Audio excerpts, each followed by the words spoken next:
कुंती यद्यपि अभी कन्या ही थी, किंतु सूर्यदेव के साथ समागम के बाद उसने एक पुत्र को अपने देह में धारण किया। वह पुत्र कर्ण के रूप में जन्म लेता है। आगे क्या हुआ जानते हैं इस अध्याय में। आप सभी से अनुरोध है कि यदि आप इन वीडियोस को लाइक, शेयर या सब्सक्राइब नहीं भी कर सकते तो इन्हें पूरा अवश्य सुनें और लाभान्वित हों। वैशंपायन जी कहते हैं, राजन, इस प्रकार आकाश में जैसे चंद्रमा का उदय होता है, उसी प्रकार 11वें मास के शुक्ल पक्ष की प्रतिपदा को कुंती के उदर में भगवान सूर्य के द्वारा गर्भ स्थापित हुआ। सुंदर कटि प्रदेश वाली कुंती भाई बंधुओं के भय से उस गर्भ को छिपाती हुई धारण करने लगी। अतः कोई भी मनुष्य नहीं जान सका कि वह गर्भवती है। एक धाय के सिवा दूसरी कोई स्त्री भी इसका पता न जान सकी। कुंती सदा कन्याओं के अंतःपुर में रहती थी एवं अपने रहस्य को छिपाने में वह अत्यंत निपुण थी। तदनंतर सुंदरी प्रथा ने यथासंभव भगवान सूर्य की कृपा प्रसाद से स्वयं कन्या ही बनी रहकर देवताओं के समान तेजस्वी एक पुत्र को जन्म दिया। उसने अपने पिता के समान शरीर पर कवच बांध रखा था। उसके कानों में सोने के बने हुए 2 दिव्य कुंडल जगमगा रहे थे। उस बालक की आंखें सिंह के समान थी और कंधे वृषभ जैसे थे। उस बालक के पैदा होते ही भामिनी कुंती ने धाय से सलाह लेकर एक पिटारी मंगवाई और उसमें सब ओर मुलायम सुंदर बिछौने बिछा दिए। इसके बाद उस पिटारी में चारों ओर मोम चुपड़ दिया, जिससे उसके भीतर जल न प्रवेश कर सके। जब वह सब प्रकार से चिकनी और सुखद हो गई, तब उसके भीतर उस बालक को सुला दिया और उसका सुंदर ढक्कन बंद कर दिया तथा रोते रोते उस पिटारी को अश्व नदी में छोड़ दिया। राजन, यद्यपि वह ये जानती थी कि किसी कन्या के लिए गर्भधारण करना सर्वथा निषिद्ध और अनुचित है, तथापि पुत्र स्नेह उमड़ आने से कुंती वहां करुणाजनक विलाप करने लगी। उस समय अश्व नदी के जल में उस पिटारी को छोड़ते समय रोती हुई कुंती ने जो बातें कही उन्हें बताता हूं, सुनो। वह बोली, मेरे बच्चे, जलचर, थलचर, आकाशचारी तथा दिव्य प्राणी तेरा मंगल करें। तेरा मार्ग मंगलमय हो। बेटा, तेरे पास शत्रु न आए।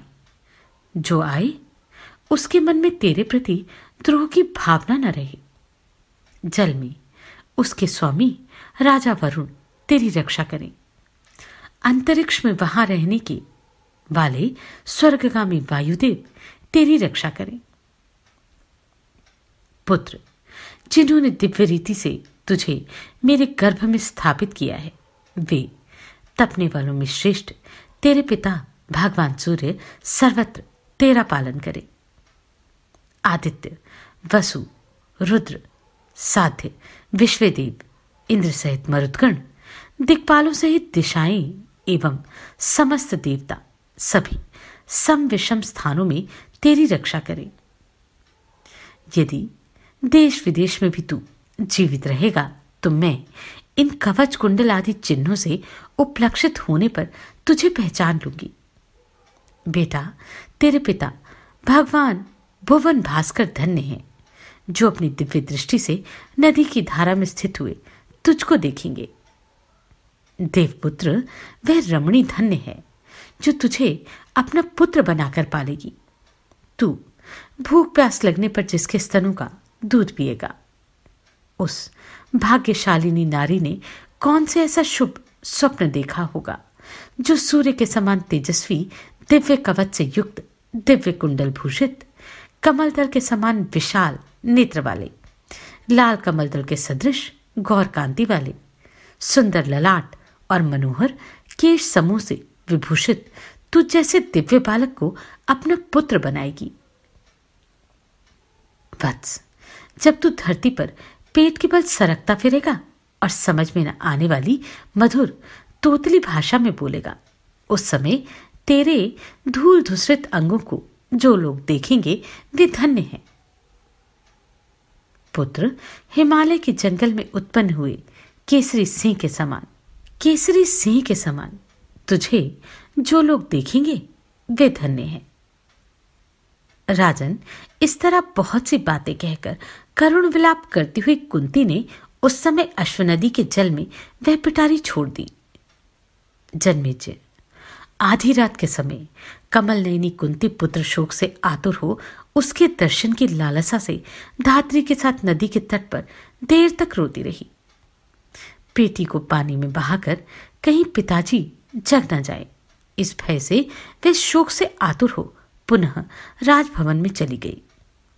वह पिटारी अश्व नदी से चर्मणवती अर्थात चंबल नदी में गई, चर्मणवती से यमुना में और वहां से गंगा में जा पहुंची। पिटारी में सोया हुआ बालक गंगा की लहरों से बहाया जाता हुआ चंपापुरी के पास सूत राज्य में जा पहुंचा। उसके शरीर का दिव्य कवच और कानों के कुंडल ये अमृत से प्रकट हुए थे। वे ही विधाता द्वारा रचित उस देवकुमार को जीवित रख रहे थे। वैशंपायन जी कहते हैं, जन्मेजय, इसी समय राजा धृतराष्ट्र का मित्र अधिरथ सूत अपनी स्त्री के साथ गंगा जी के तट पर गया। राजन, उसकी परम सौभाग्यवती पत्नी इस भूतल पर अनुपम सुंदरी थी। उसका नाम था राधा। उसको कोई पुत्र नहीं हुआ था।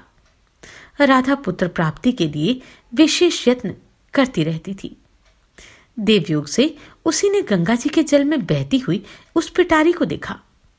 पिटारी के ऊपर उसकी रक्षा के लिए लता लपेट दी गई थी और सिंदूर का लेप लगा होने से उसकी बड़ी शोभा हो रही थी। गंगा की तरंगों के थपेड़े खाकर वह पिटारी तट के समीप आ गई। भामिनी राधा ने कौतूहलवश उस पिटारी को सेवकों से पकड़वाकर मंगाया और अधिरथ सूत को इसकी सूचना दी। अधिरथ ने उस पिटारी को पानी से बाहर निकालकर जब यंत्रों और औजारों द्वारा उसे खोला, तब उसके भीतर एक बालक को देखा। वह बालक प्रातःकालीन सूर्य के समान तेजस्वी था। उसने अपने अंगों में सुवर्ण में कवच धारण कर रखा था। उसका मुख कानों में पड़े हुए 2 उज्जवल कुंडलों से प्रकाशित हो रहा था। उसे देखकर पत्नी सहित सूत के नेत्र कमल आश्चर्य एवं प्रसन्नता से खिल उठे। उसने बालक को गोद में लेकर अपनी पत्नी से कहा, भीरू, भाविनी, जब से मैं पैदा हुआ हूं तब से आज ही मैंने ऐसा अद्भुत बालक देखा है। मैं समझता हूं यह कोई देव बालक ही हमें भाग्यवश प्राप्त हुआ है। मुझ पुत्रहीन को अवश्य ही देवताओं ने दया करके यह पुत्र प्रदान किया है। राजन, ऐसा कहकर अधिरथ ने वह पुत्र राधा को दे दिया।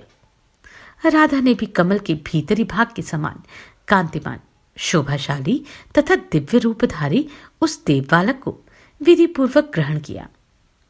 निश्चय ही देव की प्रेरणा से राधा के स्तनों से दूध भी झरने लगा। उसने विधि पूर्वक उस बालक का पालन पोषण किया। वह धीरे धीरे सबल होकर दिनों दिन बढ़ने लगा।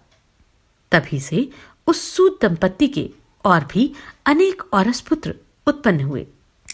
तदनंतर वसु अर्थात सुवर्ण में कवच धारण किए तथा सूर्य के समान उज्जवल वह कुंडल पहने हुए उस बालक को देखकर ब्राह्मणों ने उसका नाम वसुषेण रखा।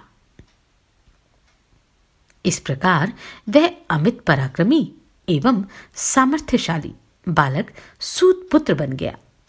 लोक में वसुषेण और वृष इन 2 नामों से उसकी प्रसिद्धि हुई।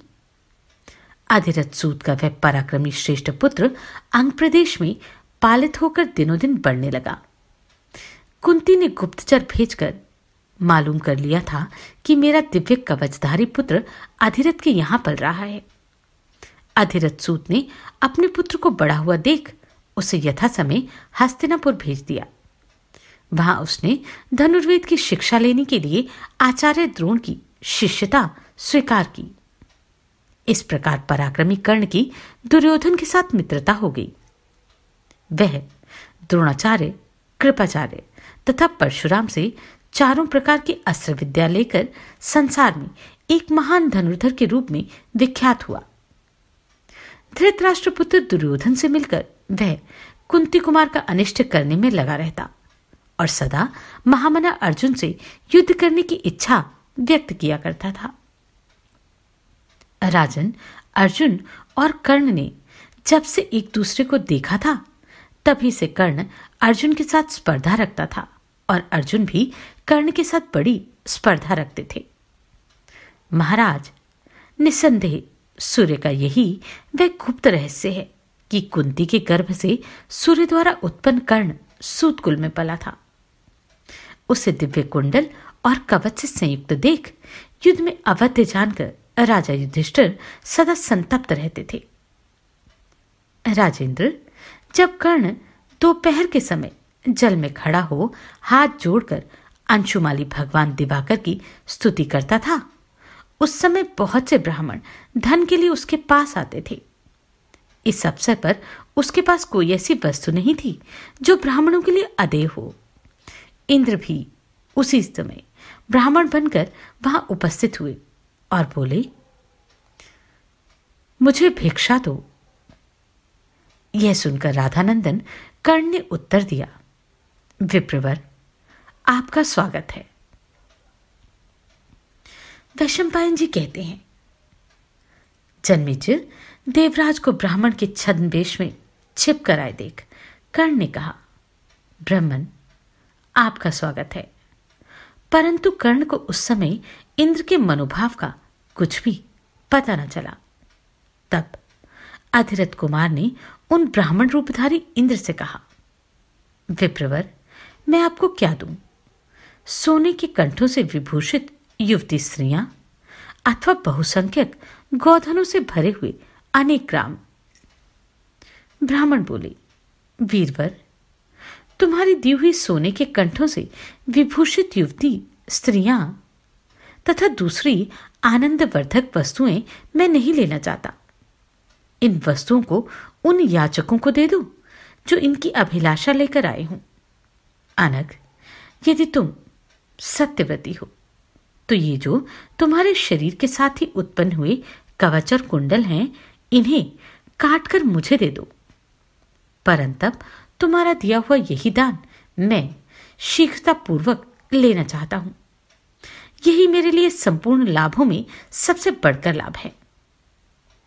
कर्ण ने कहा, ब्राह्मण, यदि आप घर बनाने के लिए भूमि, गृहस्थी बसाने के लिए सुंदरी तरुणी स्त्रियां, बहुत सी गौएं, खेत और बहुत वर्षों तक चलने वाली जीवन वृत्ति लेना चाहते हैं तो मैं दूंगा, परंतु कवच और कुंडल नहीं दे सकता।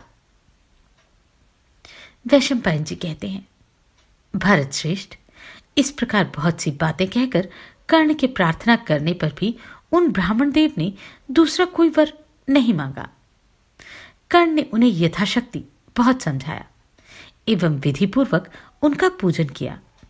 तथापि उन द्विजश्रेष्ठ ने और किसी वर को लेने से अनिच्छा प्रकट कर दी।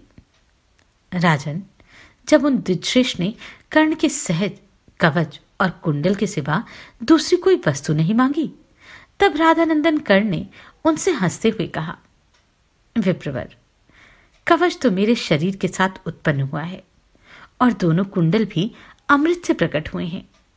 इन्हीं के कारण मैं संसार में अवध्य बना हुआ हूं। अतः मैं इन सब वस्तुओं को त्याग नहीं सकता।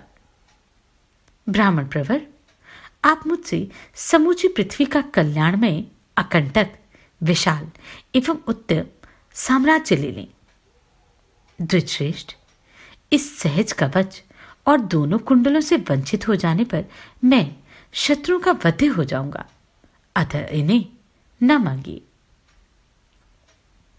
वैशंपायन जी कहते हैं, जन्मेजय, इतना अनुनय विनय करने पर भी जब पाक शासन भगवान इंद्र ने दूसरा कोई वर नहीं मांगा। तब कर्ण ने पुनः हंसकर इस प्रकार कहा, देव देवेश्वर प्रभो, आप पधारे हैं। यह बात मुझे पहले ही ज्ञात हो गई थी, पर देवेंद्र, मैं आपको निष्फल कर दूं, यह न्याय संगत नहीं है। आप साक्षात देवेश्वर हैं। उचित तो यही है कि आप मुझे वर दें, क्योंकि आप अन्य सब भूतों के ईश्वर तथा उन्हें उत्पन्न करने वाले हैं। इंद्रदेव, यदि मैं आपको अपने दोनों कुंडल और कवच दे दूंगा तो मैं शत्रुओं का बंधे हो जाऊंगा और संसार में आपकी हंसी होगी। इसलिए कर्ण ने सूर्य की आज्ञा को याद करके कहा, आप कुछ बदलने में मुझे दीजिए। इच्छा अनुसार मेरे कुंडल और उत्तम कवच ले जाइए, अन्यथा मैं इन्हें नहीं दे सकता। इंद्र बोले, कर्ण, जब मैं तुम्हारे पास आ रहा था उसके पहले ही सूर्यदेव को यह बात ज्ञात हो गई थी। इसमें संदेह नहीं कि उन्होंने ही तुमसे सारी बातें बता दी हैं। तात्कर्ण, तुम्हारी रुचि के अनुसार इन वस्तुओं का परिवर्तन ही हो जाए। मेरे वज्र को छोड़कर तुम जो चाहो वही आयुध मुझसे मांग लो। वैशंपायन जी कहते हैं, जन्मेजय, तब कर्ण अत्यंत प्रसन्न होकर देवराज इंद्र के पास गया और सफल मनोरथ होकर उसने उनकी अमोघ शक्ति मांगी। कर्ण बोला, वासव, मेरे कवच और कुंडल लेकर आप मुझे अपनी वह अमोघ शक्ति प्रदान कीजिए जो सेना के अग्रभाग में शत्रु समुदाय का संहार करने वाली है। राजन, तब इंद्र ने शक्ति के विषय में 2 घड़ी तक मन ही मन विचार करके कर्ण से इस प्रकार कहा, कर्ण, तुम मुझे अपने दोनों कुंडल और सहज कवच दे दो और मेरी यह शक्ति ग्रहण कर लो। इसी शर्त के अनुसार हम लोगों में इन वस्तुओं का विनिमय अर्थात बदला हो जाए। सूतनंदन, दैत्यों का संहार करते समय मेरे हाथ से छूटने पर यह अमोघ शक्ति सैकड़ों शत्रुओं को मार देती है और पुनः मेरे हाथ में चली आती है। वही शक्ति तुम्हारे हाथ में जाकर किसी एक तेजस्वी, ओजस्वी, प्रतापी तथा गर्जना करने वाले शत्रु को मारकर पुनः मेरे पास ही आ जाएगी। कर्ण बोला, देवेंद्र, मैं महासमर में अपने एक ही शत्रु को इसके द्वारा मारना चाहता हूं, जो बहुत गर्जना करने वाला और प्रतापी है तथा जिससे मुझे सदा भय बना रहता है। इंद्र ने कहा, कर्ण, तुम इस शक्ति से रणभूमि में गर्जना करने वाले किसी एक बलवान शत्रु को मार सकोगे, परंतु इस समय तुम जिस एक शत्रु को लक्ष्य करके यह अमोघ शक्ति मांग रहे हो वह तो उन परमात्मा द्वारा सुरक्षित है जिन्हें वेद वेता, विद्वान, पुरुषोत्तम, अपराजित, हरि तथा अचिंत्य स्वरूप नारायण कहते हैं। वे स्वयं कृष्ण है जिनके द्वारा उस वीर की रक्षा हो रही है। कर्ण बोला, भगवान ऐसा ही हो तो भी आप एक वीर के वध के लिए मुझे अपने अमोघ शक्ति दे दीजिए, जिससे मैं अपने प्रतापी शत्रु का वध कर सकूं। मैं आपको अपने शरीर से उधेड़कर कवच और कुंडल तो दे दूंगा। उस समय मेरे अंगों के कट जाने पर मेरा स्वरूप विभत्स नहीं होना चाहिए। इंद्र ने कहा, कर्ण, तुम्हारा स्वरूप किसी प्रकार भी विभत्स नहीं होगा। तुम्हारे अंगों में घाव तक नहीं होगा, क्योंकि तुम असत्य की इच्छा नहीं रखते हो। वक्ताओं में श्रेष्ठ कर्ण, तुम्हारे पिता का जैसा वर्ण और तेज है वैसा ही वर्ण और तेज से तुम पुनः संपन्न हो जाओगे। आज तक तुम्हारे पास दूसरे शस्त्र रहे और प्राण संकट की परिस्थिति न आ जाए, तब तक तुम यही प्रमादवश यह अमोघ शक्ति यूं ही किसी शत्रु पर छोड़ दोगे तो यह उसे न मारकर तुम्हारे ही ऊपर आ जाएगी। कर्ण बोला, देवेंद्र, आप जैसा मुझसे कह रहे हैं उसके अनुसार प्राण संकट की अवस्था में ही पड़कर मैं आपकी दी हुई उस शक्ति का उपयोग करूंगा। यह मैं आपसे सच्ची बात कहता हूं। वैशंपायन जी कहते हैं, राजन, तदनंतर इंद्र की प्रज्वलित शक्ति लेकर कर्ण ने तीखी तलवार उठाई और कवच उधेड़ने के लिए अपने सब अंगों को काटना आरंभ किया। उस समय देवता, मानव और दानव सब लोग इस प्रकार अपने शरीर को काटते हुए कर्ण को देखकर सिंहनाद करने लगे, परंतु कर्ण के मुख पर तनिक भी विकार नहीं आया। कर्ण के सारे अंग शस्त्रों के आघात से कट गए थे, फिर भी वह नरवीर बारंबार मुस्कुरा रहा था। यह देखकर दिव्य दुदुम्बियां बज उठी एवं आकाश से दिव्य फूलों की वर्षा होने लगी। तदनंतर अपने शरीर से दिव्य कवच को उधेड़कर कर्ण ने इंद्र के हाथ में दे दिया। वह कवच उस समय रक्त से भीगा हुआ ही था। इसी प्रकार उसने कानों के वे कुंडल भी काट कर दे दिए। अतः इस कर्णन अर्थात कर्तन रूपी कर्म से उसका नाम कर्ण हुआ। इस प्रकार कर्ण को कवच और कुंडल से वंचित करके एवं संसार में उसका सुयश फैलाकर देवराज इंद्र हंसते हुए स्वर्गलोक को चले गए। उन्हें मन ही मन यह विश्वास हो गया था कि मैंने पांडवों का कार्य पूरा कर दिया। धृतराष्ट्र के पुत्रों ने जब यह सुना कि कर्ण को कवच और कुंडलों से वंचित कर दिया गया है, तो वह सब अत्यंत दीन से हो गए। उनका घमंड चूर चूर सा हो गया। वन में रहने वाले कुंती पुत्रों ने जब सुना कि सूतपुत्र इस दशा में आ पहुंचा है, तब उन्हें बड़ा हर्ष हुआ। जन्मी जी ने कहा, भगवान, वे वीर पांडव उन दिनों कहां थे? उन्होंने ये प्रिय समाचार कैसे सुना और 12वां वर्ष व्यतीत हो जाने पर क्या किया? यह सब बातें आप मुझे स्पष्ट रूप से बताएं। वैशंपायन जी ने कहा, राजन, द्रौपदी को पाकर तथा जयद्रथ को काम्यक वन से भगाकर ब्राह्मणों सहित समस्त पांडवों ने मार्कंड जी के मुख से पुराण कथा और देवताओं तथा ऋषियों के विस्तृत चरित्र सुनते हुए इसे भी सुना था। इस प्रकार वनवास की पूरी अवधि बिताकर वे नरवीर पांडव अपने रथ, अनुचर, सूत और रसोइयों के साथ पुनः द्वैतवन में लौट आए। तो इस प्रकार हरण हुआ कर्ण के कवच और कुंडलों का। जाने आगे ये कथा हमें क्या दिखाती है। आप सभी को कोटि कोटि साधुवाद। आपने इन वीडियोस को इतना प्रेम दिया। नमस्कार, मैं आभा शर्मा जावास। यदि आपको मेरा ये प्रयत्न सराहनीय लगा हो तो मुझे सब्सक्राइब करके प्रोत्साहित करें।